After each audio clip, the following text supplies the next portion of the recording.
I have a distinguished panel of speakers who are a mix of local representation, but also European Union, European Parliament, but also member states. So let me introduce Arman Yohoyan, who is the chair and standing committee on European integration at the National Assembly of Armenia. Then Belen Martinez Carbonell, who is the Secretary General of European External Action Service. Rasa Yuknevichiene, who comes from Lithuania but is a member of the European Parliament. Mark Kuls, who is the President of the Congress of Local and Regional Authorities at the Council of Europe. Then we have Marko Štucin, who is the State Secretary for European Affairs and Economic Diplomacy, International Law, and the Protection of Interests from Slovenia. And then Lucian Fatu, who's President at Euro-Atlantic Resilience Center in Romania. So we have 2 rounds of questions. Each speaker will speak for about a minute or 2, and then we'll try to have a Q&A when I also would like to invite our young leaders to pose questions, so please prepare some questions. I'll dive right into the local perspectives on engagement.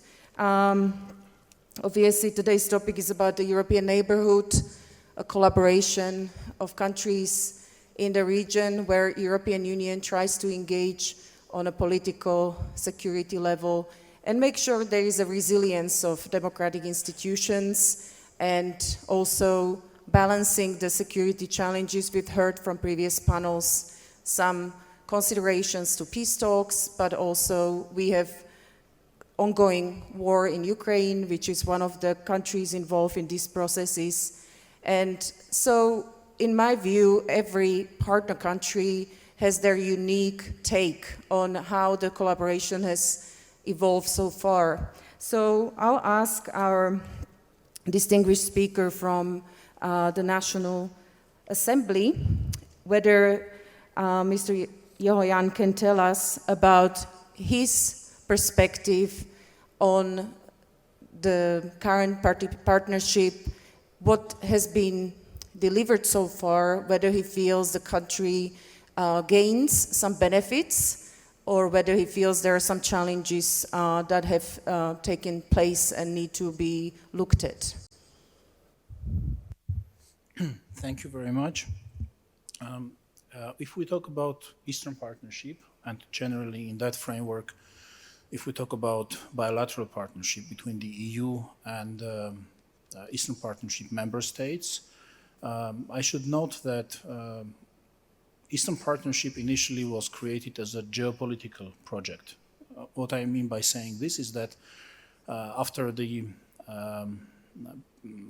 big enlargement of the EU, after the 10 new members became an EU member, so there were 6 countries left, geographically, physically, in between the EU and Russia. And all of those 6 countries became a member of one project, irrespective of what these countries' desires were, what their internal structure was, democracies, not democratic, what their foreign policy choices were. So all of them were in one basket, and there was, in a way, a uniform approach towards these countries. And back then, it was more or less understandable, because back then there were policies which would fit more or less to all these countries, and the rest could be addressed via bilateral cooperation. But now, as we see the world is changing and our region is changing, and each of our countries has changed the way that it will be very hard to find a uniform approach to all of us. And I would say that the normative power of European Union has reached its limits.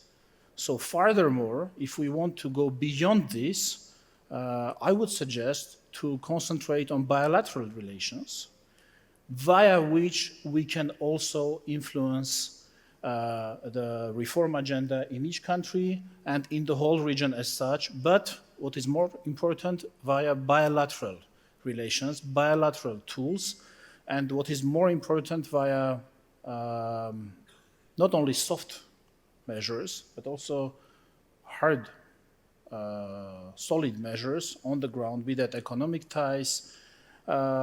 In certain cases, sanctions, why not?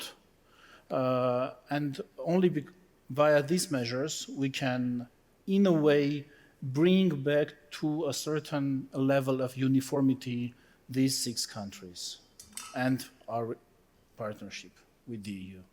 Thanks. Thank you for your remarks. I'm going to direct my next question to Secretary General Martinez Carbonell. We had a suggestion here, obviously, to help with certain measures and actions that could involve sanctions. From your perspective, looking at what is at the EU's disposal, how can the EU, and has been taking maybe some measures on a more targeted way, contribute to reducing the risk of some geopolitical fragmentation and foster peace, stability in this region?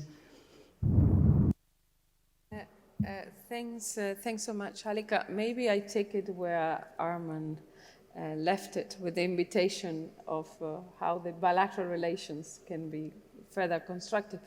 And I think Armenia is a very good example of a constructive relation between the EU and an important country in this region. And the way we are trying to promote this bilateral agenda, it's by something, you know, we work on the basis of documents, which is how bureaucracies like to set agendas. And we are now finalizing negotiations for what we will call a new partnership agenda with Armenia. And then it will, maybe to make it more tangible and comprehensive to the audience, I will make 3 examples of how this agenda is going to take forward our relations.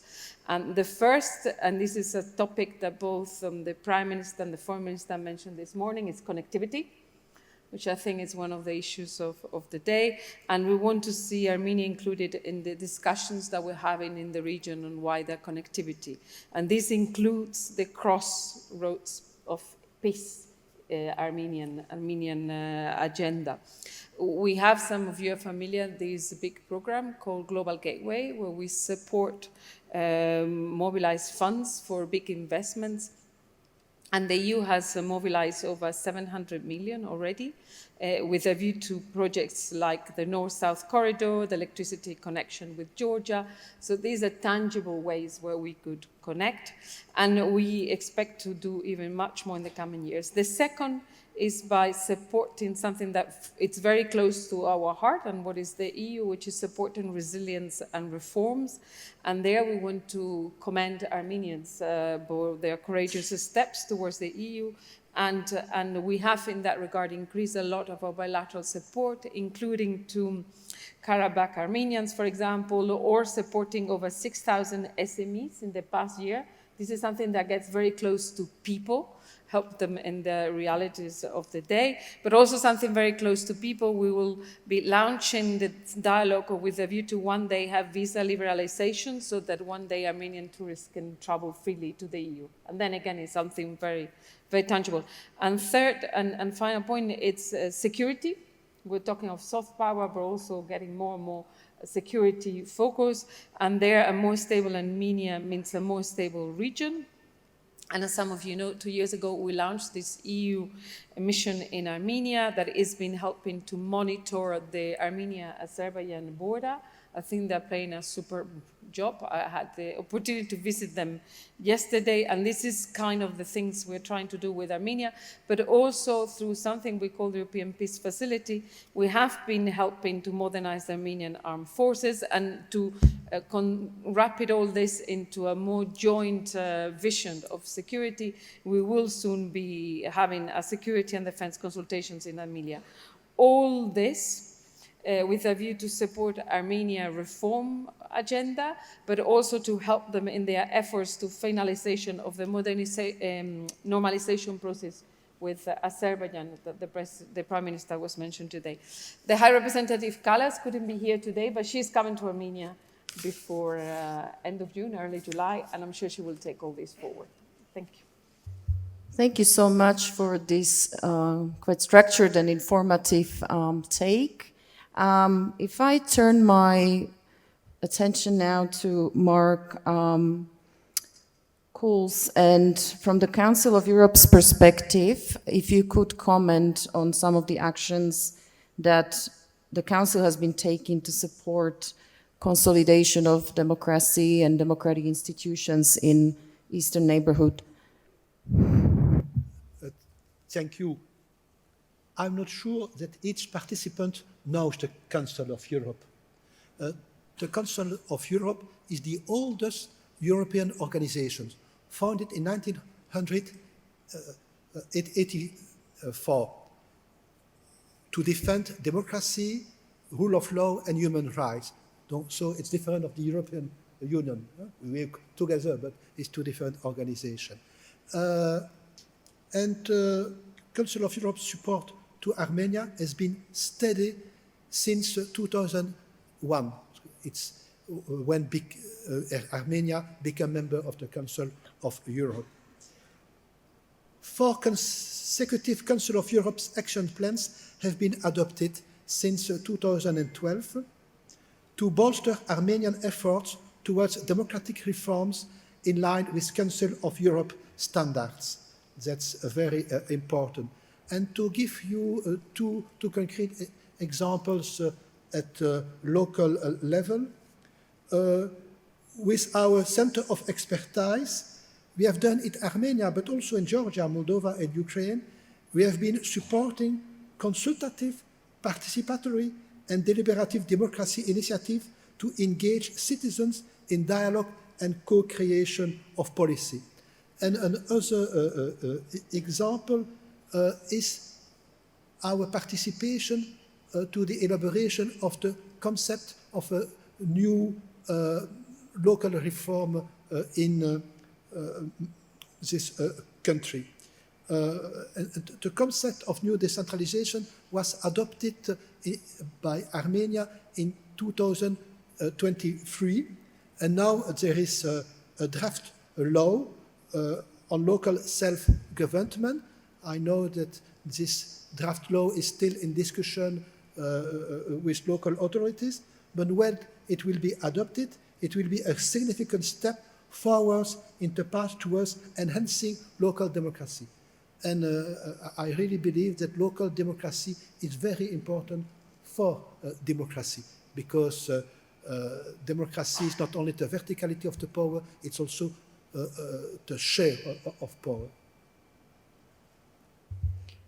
Thank you so much. I would like to ask Ms. Juknevičiene about your experiences from European Parliament. Obviously, there is the technical question of how the EU legislative efforts can support these countries.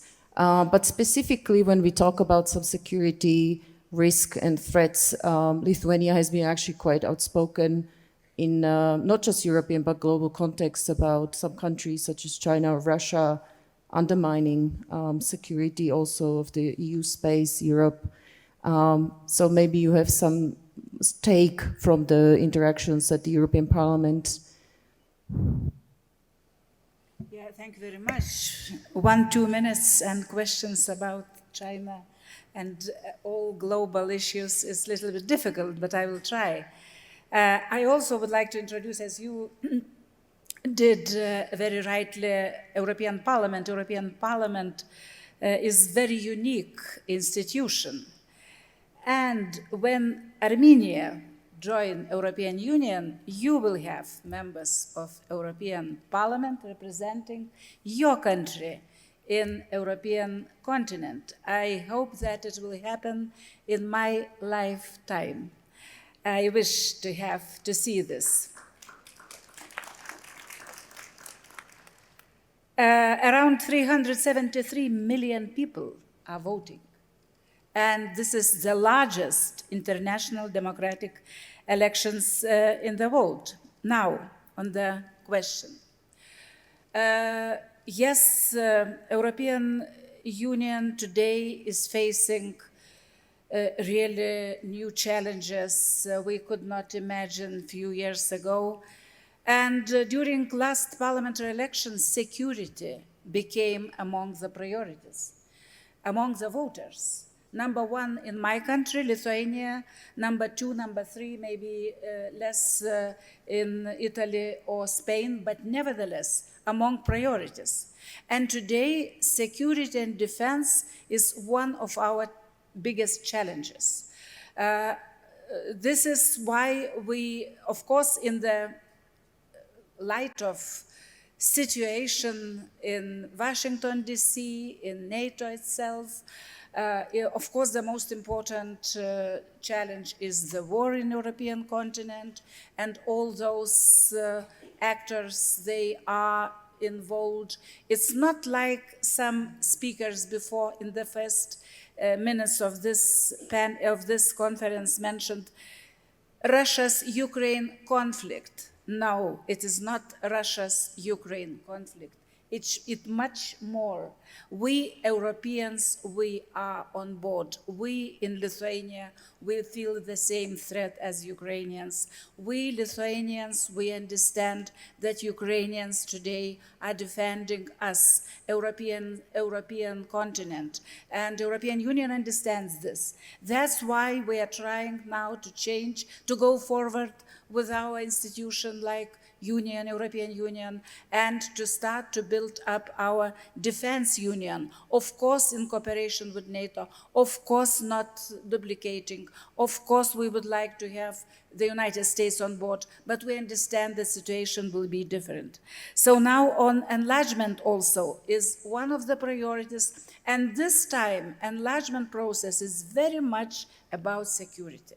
It's not only about economy, it's not only about welfare, of course it's about spreading of democracy, because it's our interest, deepest interest in European Union member states to have this continent composed with democratic nations, because democracies, I don't know any example when democracies are launching a war against each other. Usually autocracies, dictatorships are attacking or each other or mostly against democracies, like we have now. So enlargement became most of important challenges, and following what my colleague from Armenian parliament just mentioned, I would like to underline importance of 2022, when this large-scale war was launched. European Union immediately changed understanding on Eastern Partnership countries. You know that Ukraine became a candidate country, also Moldova, Georgia, unfortunately, my beloved Georgians, I congratulate all Georgians. They are here with their Independence Day of today, but unfortunately the developments are not in progress on EU, softly saying, but what I wanted to say, that it changed a lot 2022, and many politicians, many capitals understood that this naive approach towards Kremlin, which existed until 22, when many expected that engagement policy with Kremlin will be helpful for both sides, it failed. And today it's very understandable that those gray zones left in between dictatorship and democracies, it also was one of the reasons why Putin launched this war, thinking that democracies are weak and he will grab countries next to them. So Armenian, just one final message for this part. Armenia for me is very close to me as Lithuanian, because we are a small nation, because we became real Lithuania when we joined NATO and EU, despite our very sad history in the past. So those changes we hear from this capital, I think, is encouraging, and Armenia is becoming like one of the leaders of democratic processes in this region. Congratulations. Thank you so much, and I'm sure our Armenian colleagues appreciate this support. Although we speak about security overtaking now the agenda, the theme of this obviously dialogue is also navigating the unknown, which relates also to economic sphere. If we like it or not, we see different interventions from the United States as well. And I would ask now my colleague on the right, State Secretary from Slovenia, Marko Štucin, perhaps to comment on some of the economic opportunities in light of this unknown for the region, for the countries of Eastern Neighborhood, but maybe also opportunities for Slovenia specifically in consideration with what's taking place. Thank you very much.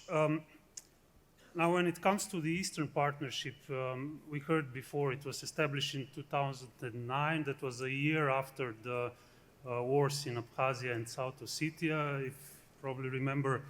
And I remember it very well because as a young diplomat in 2008, one of my first jobs was to task the strategy for Eastern Partnership. Slovenia was presiding the European Union in 2008, so we didn't have external action service at that time. So it was on the member states to put forward the proposals that were then negotiated in Brussels. And I put a small piece of my ideas into this.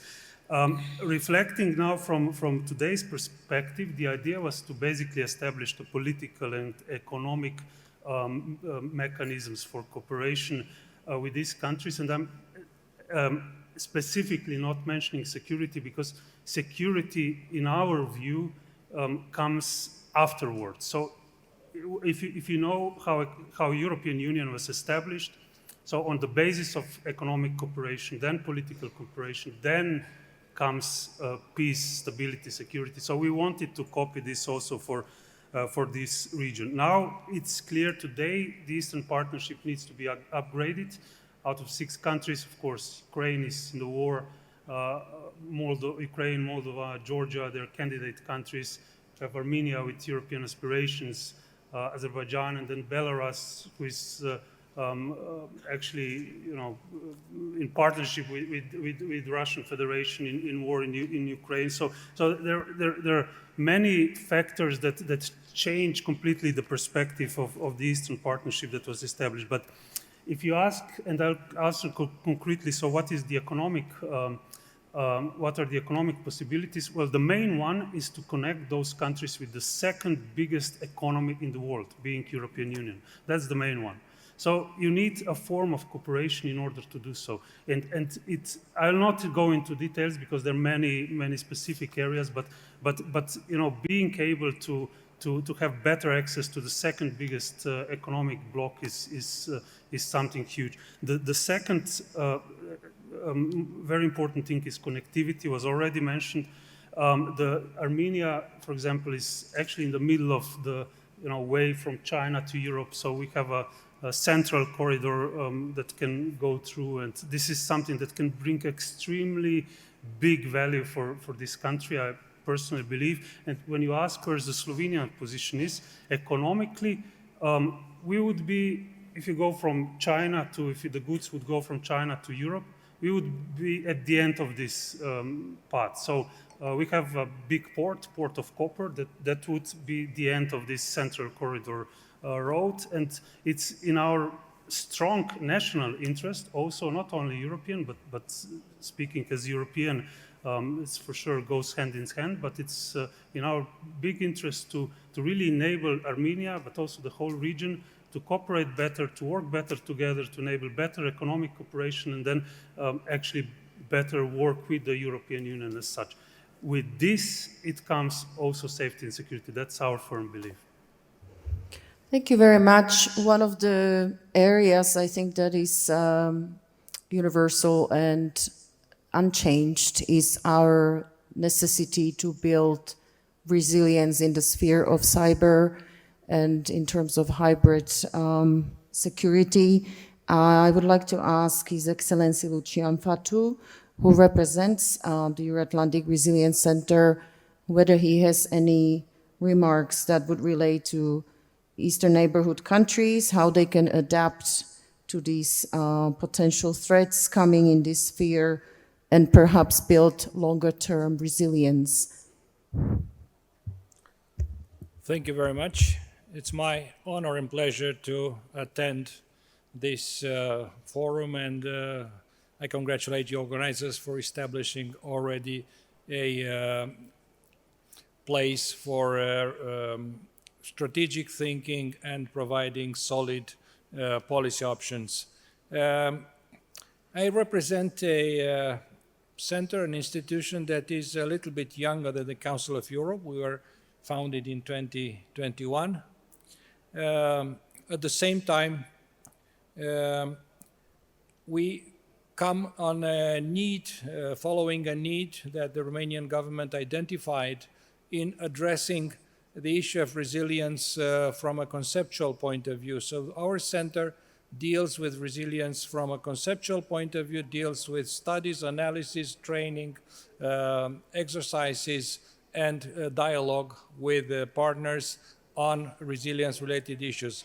In our dialogue with partners, we do not preach, we do not teach, we listen to the needs of the partners we engage with, and at the same time we learn from the countries who are experiencing resilience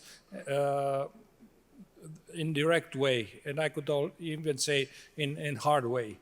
I would like to quote now the 2024 Flash Eurobarometer, who identified two as the most potential threats to democracy.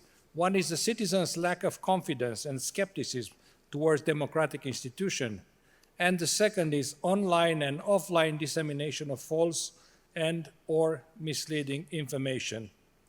At the same time, 82% of Europeans agree that distorted or outright fake information are a clear and present threat to democracy. The Secretary General of the European External Action Service definitely can speak more documented way about this. But starting from these perspectives, our center looks at the hybrid threats from a multidisciplinary perspective. We look not only at information, disinformation, and need to develop critical thinking at a very early age, but also at hybrid threats to critical infrastructure and to democratic functioning of a state. From this perspective, we developed a number of programs within the Euro-Atlantic family, but also with the neighboring countries of the European Union, specifically Moldova and Ukraine. A number of programs are developed. I have a 2-hour presentation here, which I decided to skip.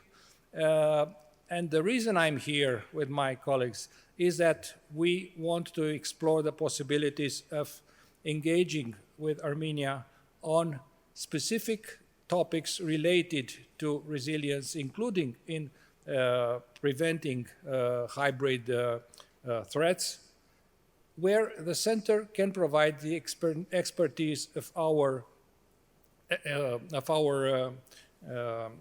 colleagues and other institutions involved in Romania, and also learn and improve our database with the threats that you encounter.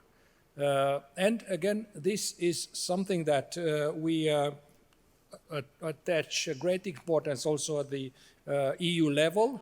In 2020, the European Democracy Action Plan was adopted.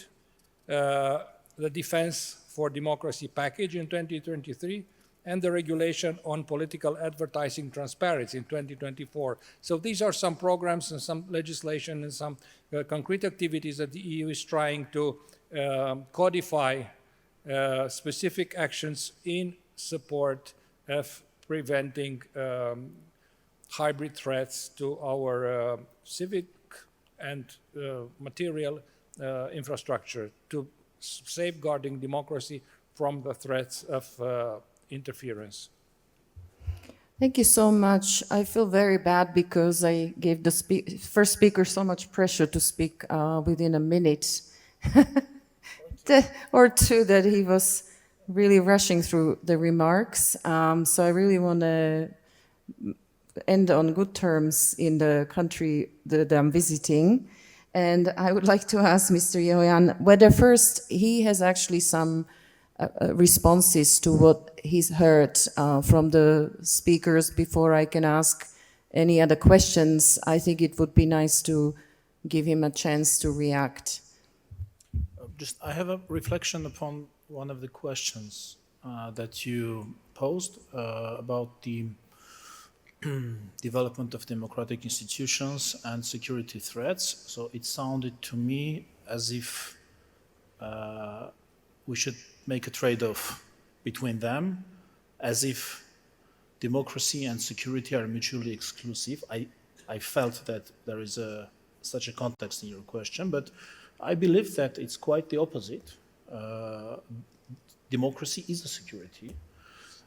Maybe it's not visible in the short run, but for the statehood, for the institutional development, democracy is the security. Democracy brings security, and the example of Armenia is there in terms of institutional development. If we didn't have democracy 3, 4, 5 years ago, after the war, our statehood would be damaged. If we couldn't work through democratic institutions, if it was upon 1%, 2%, 3 persons to decide what we can do, we would be in very difficult situation. It is the understanding by each citizen that future is dependent on him. He's a decision maker, makes society more resilient towards the foreign negative influence, because then the foreign forces, those who try to undermine your institution, should work with each and every citizen. And this is where we come to the remark by the colleague about the second most popular threat, so dissemination of disinformation via media outlets, etc., etc. This is where certain forces should, and this is why they do this, because in democratic societies they should work with each and every citizen, not only just one person who is in charge. And here I think that we have a great success, and we're going to develop this success. Thank you so much. It seems like you're reading my mind as well, because my question was related a bit to voters. As somebody who experienced the interactions with EU since 90s and then became a member state through a very heavy enlargement process, I always get frustrated when I go to Brussels or in my country of origin, because the people that are often forgotten are the voters, sometimes the common people and the young people. We often have dialogue how to make this happen, that, let's say, institutions in Brussels connect with the public, but it actually lies in the hands of the national governments. So it's good to hear you understand this importance. How do you feel in maybe your future elections that are coming up? What challenges you will have to overcome to get the trust and support from all of these groups that you mentioned to overcome all these security and perhaps also economic issues? Yeah, we face nearly the same challenges as all the other democracies around the world. We have seen the result of recent elections in number of European states. And we also have seen the malign foreign interferences to these elections. And in Armenia as well, we already see some signs of this kind of interference. We already see that. And we expect, we anticipate that it is going to grow by time when the day of election comes closer. And what we do with this, we talk to our people, Today in the morning, the Prime Minister was addressing these issues for about half an hour, and he's doing this nearly every day. And we in the Parliament are doing the same, trying to explain the aims of the policies that we're implementing, the reason that we're trying to do this, the possible outcomes, and of course, in the short run, we're also talking about this misinformation, disinformation campaigns, very often consisting of deep fakes, which is, I should admit, is quite challenging. But we try to do this. We try to explain to our people to not to believe just to everything they see, especially in social networks. We try to explain that even videos, even photos, even voices can be faked. So, and I think that we have, though very modest, but we have some success there, and I do not see it any other way. I cannot imagine limitations in our media. I cannot imagine that. This year, according to the report of the Reporters Without Borders organization, independent organization, Armenia is on the 34th place worldwide by its media freedom. It's unprecedented. We have never been on that high line in this ranking. We are, I would say, somewhere in between in some EU member states and some others, somewhere in between. And it's I think it's a good news, and it's an achievement. And we should protect this freedom rather than limit it. Thank you. You actually have a very good score for internet freedom. I was looking at it, it's 70 out of 100 points. That's even higher. Let's even boost this. And like you said, it's a country in transition, so it's in a good path to get that boost and support. But I'm going to ask now, which is quite relevant to this conversation, Mark Coles, if you don't mind, from the perspective of Council of Europe, how do you, seeing these efforts of Armenia to strengthen their democratic institutions, how do you assess the progress of a country, in this area of democratic transition from your perspective? What it is that you're looking at and what it is that they have to pay attention to more? First, I also believe that democracy brings security. In an age of uncertainty, the best way to ensure stability and security is not to retreat from democratic principles, but to anchor them more firmly, locally, nationally, and internationally. And it's the case of Armenia. A lot of reforms have been done in this country the last years, and it's really appreciated by the Council of Europe. The president of the parliamentary of the Council of Europe was here a few weeks or a few months ago. I believe that in a few weeks, the General Secretary of the Council of Europe will also come here in Armenia. I talked a few minutes ago over the reform on local democracy. That's very important. To give an example, Armenia became member of the Council of Europe in 2001, but ratified very fast, very rapidly in 2002 the European Charter on Local Self-Government. And regularly we have a delegation of the Congress who come in each European countries to follow the application of the Charter. The late time was in 2019, and we will do a new monitoring next year. But what we see at local level, it's a very positive evaluation on participation, on good dialogue between local authorities and government on an example. And it's not easy, the geographical situation of Armenia. And in this context, I think it does a lot of things. And I also agree over the problem of the foreign influence. At its March 2025 session, the Congress addressed the issue of foreign interference in local and regional elections, calling on local, regional, and national authorities to adopt a comprehensive and multi-layered strategy to address this growing threat. That's also something that Georgia must be cautioned, as the problem on each European countries and over the world of the fake news. So there is still a work to do, but a work that must do in each European countries. But I really think that Armenia is a good way in its democratic reforms.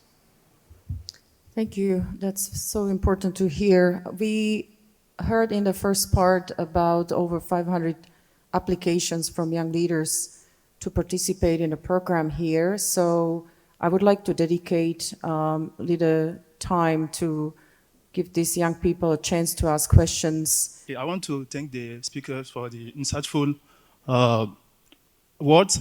So my question is very simple. I want to know, how might the peace agreement announced by the Prime Minister and the potential stability it brings impact on future relations between the EU and Armenia? Could Armenia evolve from a mere neighbor to a potential candidate? And hopefully maybe Mr. Aman Yegoyan can say a few words, and Mrs. Belen Martinez Carbonell. Thank you. Let's see if we have another question or two.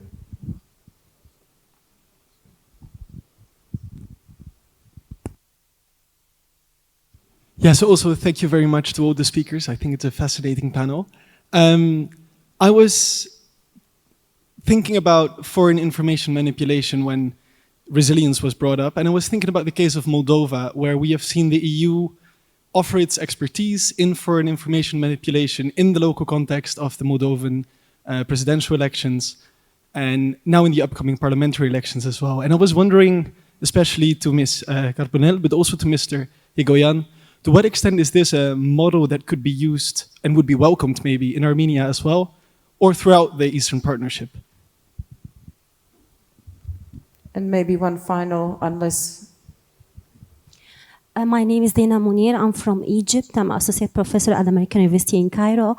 Thank you for the interesting presentation. And I have a question regarding the EU foreign policy. In your perspective, how far the EU foreign policy strikes a balance between adopting bilateral cooperation agreements and adopting cohesive and consistent regional policy frameworks? It's heavily criticized that the EU, when deploying such a kind of collaborative agreements, particularly with countries that lack democratic values and sustainable governance systems, this leads to further consolidating the autocratic regimes. So how far the EU foreign policy strikes a balance between bilateral agreements and also consolidating the values of democracy and sustainable governance in its eastern and southern neighborhood countries? Thank you so much. Thank you so much for these questions. I'll start with Secretary General Carbonell, if you don't mind. No, I don't mind at all. They are very very smart question. The first on the Armenian aspirations. We are very honored for the Armenian people interested in joining the EU, and we've seen this adoption of the EU bill, which is an important step to the extent that it translates a political agenda of this country and an expression of interest. But the EU accession process is a very long and rigorous process, which starts with a formal application, and then it has a number of phases, and at every single step, the country is judged on a merit-based. So, accession requires then the unanimous support of all EU member states. Some of them are here in the room, but I'm just to say that we're very honored and we hear the call of and the will of the Armenian people, but the accession is a very, very long road ahead that of course, in the meantime, there are many ways to bring Armenia closer to the EU through promotion of reforms. But that's what I would say on that. Then, if I may, there was another question regarding the support we've given to Moldova ahead of elections and whether this is something that we could replicate in other countries. And yes, of course, and this is subject of the conversations we are having at the moment with Armenia. And I think if that was the wish of the authorities, we could, of course, also support them ahead of the elections. And then I feel I'm a bit monopolizing, but if you want, I'm happy to draw on the third question. I think you should just answer the third and then we'll move on. Okay, Yeah, good. thank you. On the third question from the youth representative from Egypt, I think that everything is complementary, and the fact that we continue and engage with countries where the democratic and rule of law and human rights standards might not be at the same level as we would wish is only a way to promote and further, and engaging with those authorities in a positive or constructive road can only help all of us to promote precisely those standards, rather than these engagement would only have a more negative effect. So maybe that's the short answer to it. Thank you. If I can ask Mr. Yehoyan to respond to these questions. With pleasure. I will start with the third question, and I should disagree with my colleague, Ms. Secretary General. I completely agree with our colleague from Egypt that without conditionalities, which are strictly observed, these kind of agreements, they enforce the dictatorships. They enforce them, actually, and we have seen this, including in the framework of its Eastern Partnership. And I think that, as I said in my previous remark, that European Union normative power has reached its limitations. I do not believe that it's possible anymore to impose any kind of normative changes via normative rules, via example, via explaining, via convincing. I do not believe this anymore because I know very well some of those countries that EU tries to change.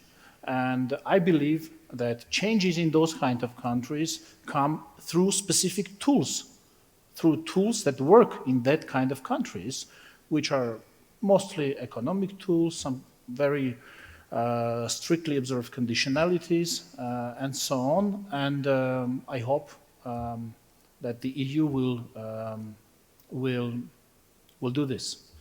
As for the agreement between Armenia and Azerbaijan as a prerequisite or as a positive steps towards the EU-Armenia relations or the candidacy, again, as I said, it would be very dangerous to link these two issues, because then it will appear that not only changes do not happen in certain countries, but also that they acquire leverages on bilateral relations of EU with a third country. I wouldn't link these two issues. EU-Armenia relations should develop as they develop. Of course, if there is a peace treaty, it will contribute to the development, but we shouldn't put it as a conditionality, because it will mean to give a leverage to Azerbaijan to leverage on EU-Armenia relations or EU third country relations, which is unacceptable. As for the disinformation campaign, since it's quite a new phenomenon, honestly, I do not have ready-made recipes for this. My recipe for fighting against disinformation is to give information. This is the only recipe that I have so far. If there are more sophisticated tools that are used in the EU or are under elaboration, we would happily adopt these tools here. Thanks. Although we're running out of time, I was told yesterday we can steal a few minutes, but that means quick responses. So I have Mr. Coles and then followed by Ms. Jukne-Viciene. Yes, thank you. I have observed local elections in Moldova, and I was rapporteur for local democracy from 2018 to 2023. And I see really the foreign influence, or the tentative of foreign influence. They finance corruption. Some candidates in Moldova, must be clear. But the foreign influence is not only in East European countries, it's sometimes also in Western European countries. And that's a reality we must fight against, and we must be cautious in each country and also in this country. Thank you, Ms. Juknevičiene. On the first, as I understood, if I was correctly understood about Pashinyan's initiatives and EU-Armenia relations in the future, so of course, we, especially in European Parliament, I can speak on behalf of European Parliament, because several times we adopted several resolutions, one of them 24 March, where it was very clear message to Armenian people that European Parliament welcomes the fact that Armenia has strongly emphasized its desire to enhance and prioritize relations with the European Union. It's very important. And, you know, on reforms, from my own experience, my country's experience, it's not because EU wants reforms. Reforms are not for EU. Some people say bureaucrats or Brussels. No, not at all. Reforms, it's for your people. You need reforms because to reform the country and for better lives, for better democratic environment. My country enjoys this very much. Today, we are leading among all countries, new so-called newcomers, except Slovenia and Czech Republic. We overcome all other on GDP, and even countries like Greece, Portugal, and other countries on growth of GDP. And more than 80% of people enjoying this in Lithuania. And not because that EU did something, we did that together with EU. Moldova, just one sentence, yes, I agree with my colleagues, also visited a month ago this country and several times. But, you know, we have to learn a lot from each other. Moldova became like a laboratory, I would say, for Russia. They are using all possible instruments and tools to change the direction of this country. And not only countries next to EU, Romania, my country, all countries, we have the same challenges. Why it's important to look to each other? Then we know the instruments Kremlin is using, and we can recognize them and fight better. So my final message is good luck, Armenia, and we are together with you. Thank you. I just need to be fair on the last two speakers because they haven't had a chance to respond, but within a minute, if I can just finally ask Mr. Stutzin and Mr. Fatou if they want to make their final remarks. Gladly, yeah, I'll try to be really fast.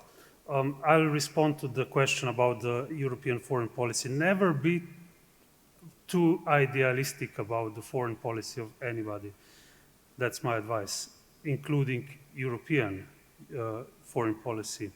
It's always about the interests, but there is a difference between short-term interests or long-term interests. In our interest, in the interest of European Union, is to build a neighborhood that will be safe and stable and will also prosper. So basically we want to export what we learned from our experiences, from our integration. We also want to actually not really export, that's not a good word, but promote this in our neighborhood. So this is why European Union foreign policy may not be ideal, but it's, believe me, it does have this idea of that democracy brings stability, brings security, and that it works. A big pressure on His Excellency Fatou to finalize with big, bold statements. Thank you. A couple of points. One, about our activities in dialogue with the Republic of Moldova. We have a number of programs on request, suggestion by the Moldovan authorities, central government or local authorities, and we worked a lot on building resilience, critical thinking, and education at the earliest stages in terms of selecting information and understanding the difference between hybrid and genuine information. But this is an issue that has to go further into the social media spheres, where a lot of people live in the bubble, and news circulated in that bubble more or less tend to recycle the same ideas. And the second, it's maybe a little bit more of a general discussion about Moldova, applies to Romania as well, maybe to other countries. Pressures on democracy, pressure on democratic elections come not only in black and white, do you look east or do you look west? But there is an additional trend that goes throughout Europe, and there is a certain dissatisfaction against the so-called system, the establishment. So governments need to look at a better communication so that the genuine, the legitimate expectation of citizens for better governance, for better public policies, is not distorted and is not sidetracked to a binary option between East and West. And this is an issue that goes beyond the technical ability of the center I'm representing, but I'm speaking as a voter and as a European taxpayer. Thank you. Your Excellencies, fellow participants and speakers, Shnura Galuciun Polorin, thank you everybody, but also to the organizers, Observer Research Foundation, Samir Saran, and the Ministry of Foreign Affairs from Armenia. I couldn't finalize it better than our fellow speakers in terms of turning the focus back to member states and governments and local people to reassure themselves what they really want out of this engagement and put the work in practice in terms of making their institutions more resilient and stable.